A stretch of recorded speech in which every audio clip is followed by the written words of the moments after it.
Welcome back to West Texas View. We're so glad to have you join us again. Randy Ham is the Executive Director of the Odessa Council for the Arts and Humanities, and he's been telling us about how he got there and then also a little bit about the history. But continue that history and also the mission. Sure. Once the Odessa Cultural Council started receiving funds from the hotel motel tax, which was a huge jump. It's a really, really big jump.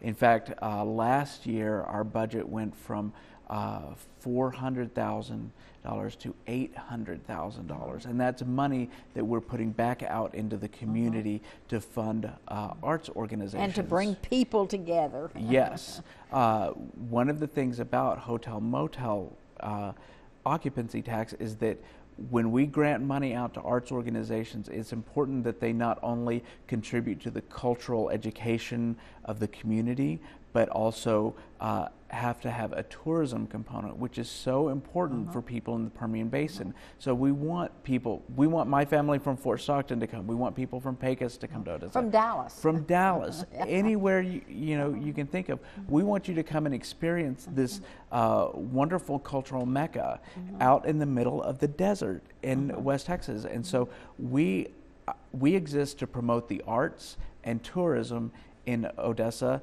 Midland, and the entire surrounding community. We want everybody to because they go experience through Fort Stockton to get gas before Yes. they come here. They eat in the restaurants around here. Yes. And so everybody is helped by tourism, but also we are helped in our quality of life by what you're doing. The thing that really is, I think it happens more with the younger generation, but I hear all the time there's nothing to do here, and it just absolutely chaps my hide. I know. Last week I went to 2 concerts at the Wagner Noel. I went to see You're a Good Man, Charlie Brown at the Permian Playhouse. I went to go see Lend Me a Tenor at the Globe Theater. I've been to 2 symphony concerts. And the college always, the 2 colleges always have many things going. The Ellen Noel has a fantastic exhibit on fashion in the 1920s, and it's free. There is so much stuff to do here, and that's one of our biggest missions, is to let the public know about this and start thinking about not just working here and not just living here, but making this area a home. It's more than just fixing potholes and traffic lights. You want that good quality of life because and to expose your children to it. Yes. The students that are reading Great Gatsby in high school, they can go to the Ellen Noel and they can see the clothes that were worn in that time. They can see the cars that were driven, the art that was there. They can see clips of films and really immerse themselves. And so it's not just words on a page. It's actually part of our history. And the fact that we have that here is amazing.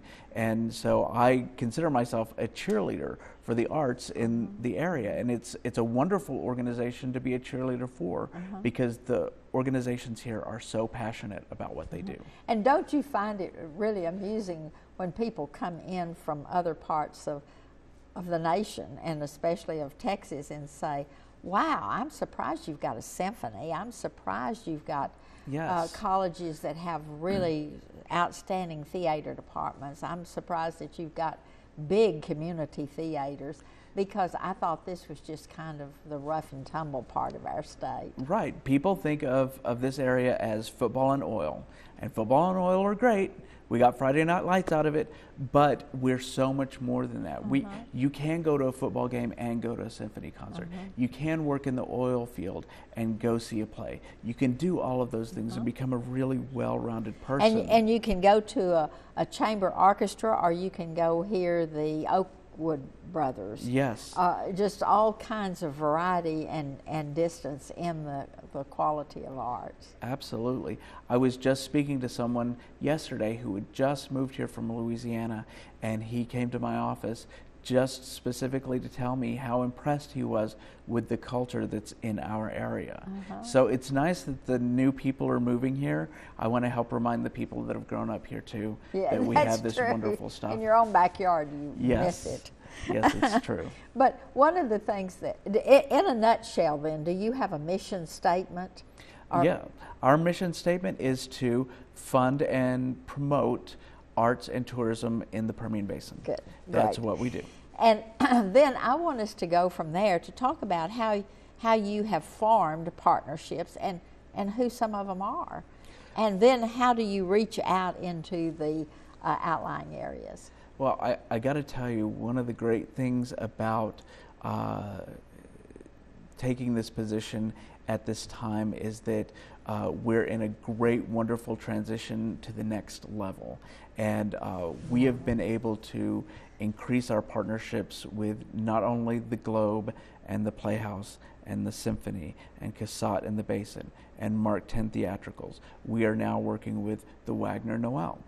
I brought my One Book Odessa program under my umbrella as the Arts Council here. So we now work with the Ector County Library. We work with the Friends of the Ector County Library. We work with the Ellen Noel Art Museum. And one of my favorite things is that I work very closely with the Education Foundation of Odessa in some of our programs. So we're able to help get arts education into the classroom. And you can talk to so many people that are in arts communities, and I hear this every day. In other places, music education funding is getting cut, art funding is getting cut, and here in the Permian Basin, in Odessa, we still fund that. You still get to go and take violin lessons. You get to be in the orchestra. You get to take art lessons.